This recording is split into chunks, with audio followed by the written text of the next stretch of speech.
Welcome to the Spiritual Awakening with Shaz podcast, where we unlock the power within and navigate the journey of your self-discovery together. I'm Shaz, your spiritual mentor and life coach, here to help you tap into your inner guidance system and manifest your best life. Whether you're just beginning your spiritual journey or looking to deepen your practice, this podcast offers insights, techniques, and inspiration to elevate your consciousness and transform your reality. Get ready to shine your light and embrace your true potential. Remember, the answers are inside you. Let me be your guide on earth. You know that moment when you say to yourself, why am I here again? The same situation, different person, that same feeling. You told yourself you wouldn't go back, and you promised this time would be different, and yet here you are. If you say that's you, I want you to stay with me. This week in the Spiritual Awakening with Shaz podcast, I want to talk about all those times where we keep going back to things that hurt us and how you can finally break the pattern. Because you're not weak, you're not broken, and you're definitely not stupid. There is a reason it keeps happening. And today I want to break it down for you so you can actually understand it and start changing it. So let's say it straight. You don't keep repeating patterns because you enjoy pain. All of this just feels familiar to you. And we do things that keep us safe and secure in our nervous system, even when it hurts us the most. This is the part most people miss. You're not choosing the person. You're choosing a feeling that your body recognizes. So you go and meet someone new, right? That feels intense. The chemistry is great. It feels like they're just pulling you in. That's not always connection. A lot of the time it's pattern recognition. We recognize patterns that we're used to. This is why people who grow up in toxic families and troubled childhoods go and attract the same type of people into their lives. They say women go looking for their fathers or what they want or perceive their father to be. So many people get stuck here. You can see the red flags, you can list them, you can even tell your friends that it's wrong. You know that it's wrong. But you still go back. You still stay in the same situation. Why? The simple reason is this insight lives inside your mind. Patterns live inside our body. Our nervous system is wired to return to what it knows. It understands security. It understands safety. That's why you override your intuition. You don't listen to your friends or your family. You know better. Not because you don't have it, it's because your body is louder than your mind. I never understood this so well until my 30s. I was so used to people treating me like garbage, it was normal to me. And then I had a very dear friend who was kind to me. And honestly, it broke me. It broke me in so many ways. I didn't know how to deal with it. If you treated me like crap and said I was horrible and did nasty things to me, I used to think you were my best friend because friends did that, right? They were honest. They were brutal if they had to be because that was the family that I grew up in. That was the safety net that my body, my mind was trained to accept. That kept me alive. I never knew I grew up in narcissistic families or abuse situations until my adulthood because my brain normalized it in order to keep on living. Because if I had to fight against it within my body and my somatic system and my unconscious mind, I may have died. And this is where people don't realize that patterns don't come from nowhere. They're built early on. They're built in the first 7 years of our childhood. It's built from things like inconsistent love, rejection, earning attention, being or feeling unseen or not enough. If you're a Gen Xer, we've all heard the old adage, children are to be seen but not heard. Your system learns that. You learn that love comes from effort. You learn love feels uncertain. And it requires you to prove yourself over and over again. And trust me, it doesn't matter how hard you prove yourself, they raise the bar. They raise it higher and higher and higher until it is totally unachievable. So when you go out into the big wide world as an adult and you go and meet someone that triggers that same emotional state,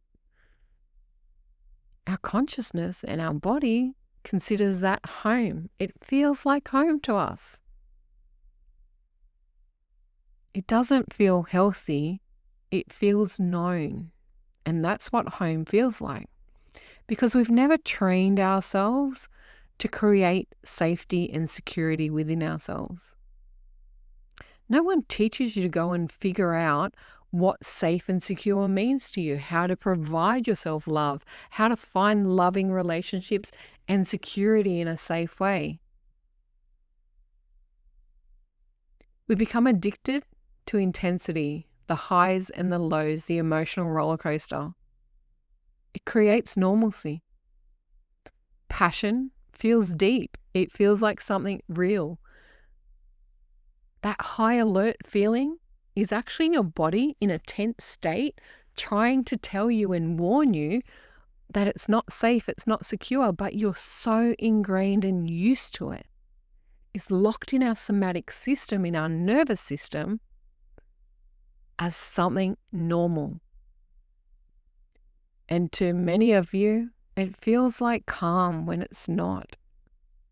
Anxiousness is not calmness.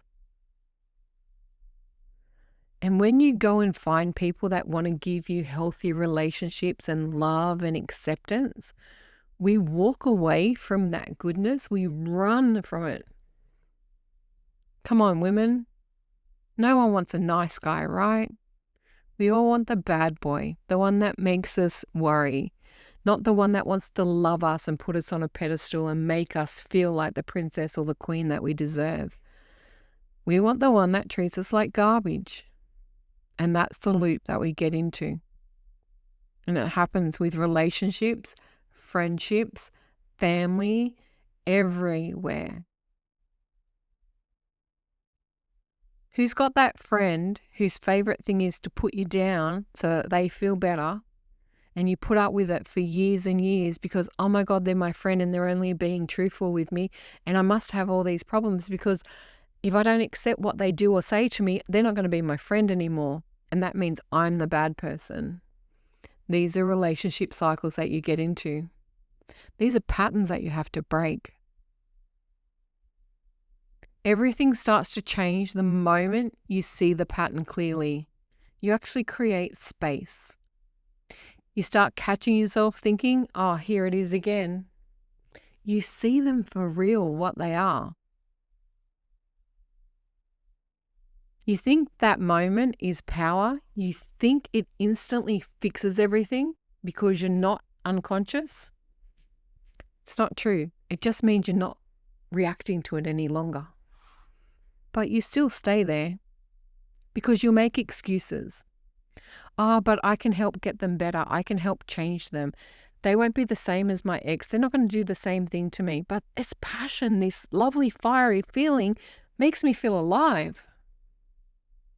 When calmness is boring, safe and security, that peaceful feeling, we all say we want it, but we get it and we sabotage it. We break it down. We find fault in it. We walk away from goodness because we can't cope with our own selves because we don't do the inner work. We don't realize that we have a problem. We blame everybody else. And then we just go looking for the next one. It's how you create patterns of relationships of the same cycle over and over again. because you sort of recognize the patterns and you say you'll never fall for it again. But then you feel that love or that lust or that really good feeling in your body, and it feels like homecoming, and you think they're wonderful, even though everything wrong with them is right there. It's right in front of your face. You know it. And then make excuses to stay anyway. That's not breaking the pattern. And that's simply because you don't love yourself enough to trust yourself that you're worth the effort to deserve and get better. You lack boundaries. You become a people pleaser. You don't want to rock the boat. You don't call anyone else out on their behaviour. When someone triggers you, that's on you, not on them. You're responsible for your triggers. All they're doing is highlighting the inconsistencies between the thinking of your unconscious and your conscious mind. Tolerating the behavior, that's on you. If it's unwelcome behavior, criticism, picking on you, gaslighting, bullying, and you staying around for it, that's your level of toleration. And you will stay what you tolerate, and you will create and manifest and attract more of that. And you're the only one that can decide that you deserve better, that to build the boundary, to say no to toxic behaviors, to narcissism, to put downs, to gaslighting. Okay? People that trigger you are not the problem.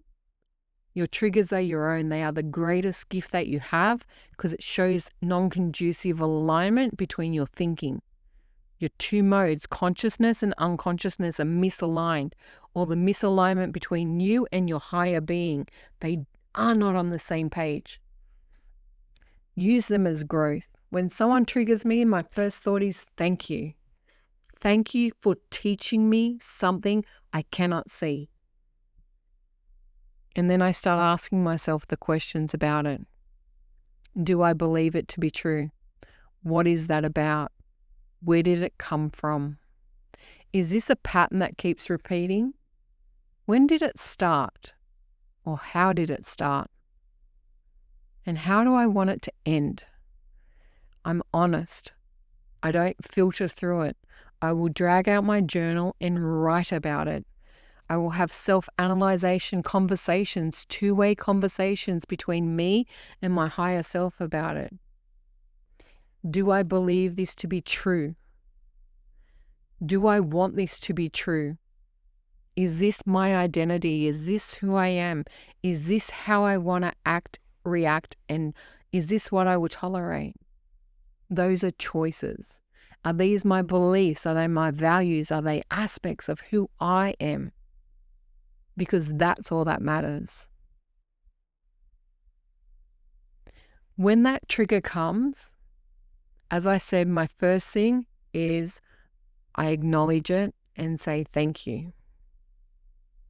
And then I ask myself, is that something I want to keep, or is it something that I need to up-level my thinking on? Do I need to change the thought process? And I do this with any negative thought as well. The last couple of days, I've had to analyze some things that have happened in my life, and I go and review it. Was what I said or did the platform of where I want to be? Is that the person that I want to be? Is that how I want others to see me? Depending on what you say or what you do, how you do it, is that the best version of me that I can be? Is that who I choose to be? Or is that someone that someone else has made me become? So I asked about it. I looked into the trigger. I looked into the reaction. And I asked myself again, if it happened next time, would I be the same? And the answer simply for me this time is yes, I would be. I would do the same thing. I would defend what I stood for. Because that's what I choose. And I'm happy with that. Some people may not be, but that's not my problem. But these are factors that many of us won't have true healthy conversations about. What are your beliefs? What are your own values? What do you stand up for? What are you willing to fight for? What is the ground that you hold? These triggers can help you identify them. They can help you see exactly what's important to you. Do you get pulled back into the same situation in the same moment of where you were? Do you stop there?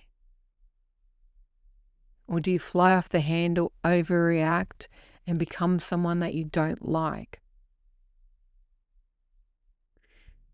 Choosing your reaction is the most powerful part of becoming and overcoming these bad patterns and behaviors. Taking a pause, taking a moment to think before you're pushed into overreaction. Sitting with the discomfort of it. Choosing differently if you feel what you chose the first time felt wrong.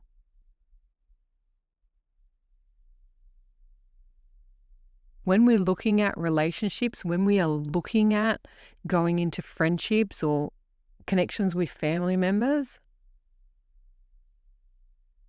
the moment we start to draw that line in the sand and become no longer the people pleaser that everyone knows us to be, this is where our relationships change and people will blame us for standing our ground, for not putting up with what we've always tolerated, for growing balls, as they say, for standing up for your own rights.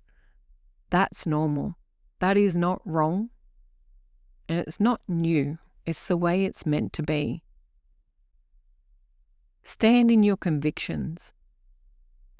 And when your body is activated during these processes and you become the default pattern of the overreaction, the snappy, cranky, angry person that you can become, they're the moments where you need to stop, slow your breathing down, ground yourself, and give the system a simple minute before choosing how you reply. Choosing whether this is the best outcome for you.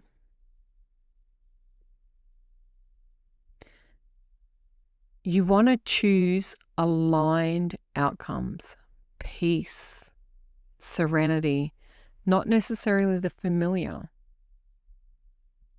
Our body is programmed to create familiar. And for many of us, familiar is not the same as safe. You have to remember that safe is also not the same as aligned. You need to choose what safe is for you. And aligned sometimes can be totally uncomfortable. It can make you squirm in your seat. It can make you question who you are. But the more you hold it, the more you embody it, the more you embrace it, the safer it becomes, because that aligns with who you're becoming, not who you've been.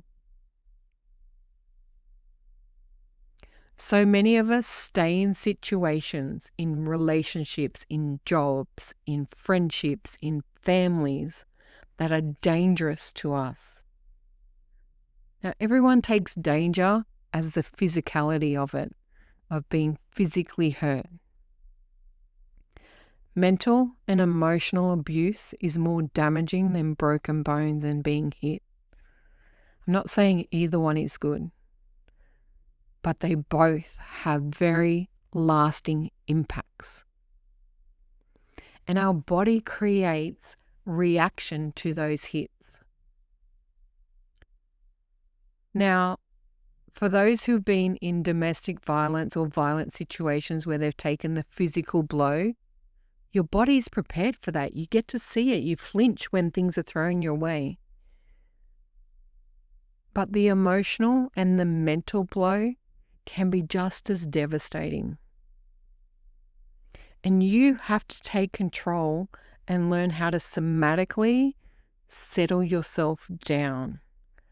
Create harmony within your body. There are techniques that you can use. Breath work is fantastic. Yoga is another amazing tool. Simple somatic exercises, because trauma holds within our body. That's the flinch, that's the fight or flight, that's the reaction and the fear that sits within us.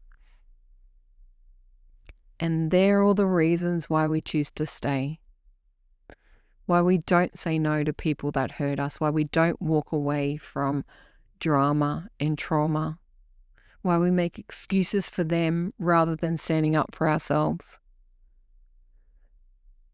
why we think excitement is fun. It's not, it's terrifying. And your inner child is bleeding and crying and traumatized. But many of us won't go back and heal it and gather it back and define or redefine safe and security. We won't change the patterns. We won't give ourselves permission to demand better, to deserve better, to become better. No one deserves to be belittled, put down, made to fear themselves, to be with people who don't see their greatness. But the first person that has to rise up for it is you. If this episode has hit you, I want you to take a second and be totally honest with yourself. What pattern or patterns are you still holding on to that are hurting you? Awareness is your first step and action is your next. If you want support in breaking these patterns properly, this is the work exactly what I do inside Shine with Shaz. You don't have to keep going in these circles. Everything you need is already inside of you. Sometimes we need help accessing it. You deserve the world. Safety and security matter. Your nervous system is counting on you to find that peace within. And don't you deserve loving, healthy, happy relationships that build you up, not pull you down? That inspire you to become everything you can be, that encourage you and uplift you and make you the best version of you that you can. I hope this episode's helped you, and please share it with someone that may need to hear it. Until next time. Thanks for listening to the Spiritual Awakening with Shaz podcast. Don't forget to like and subscribe down below so you don't miss an episode. You can also follow us on Facebook with the links below. Until next time, trust your intuition and let your spirit soar.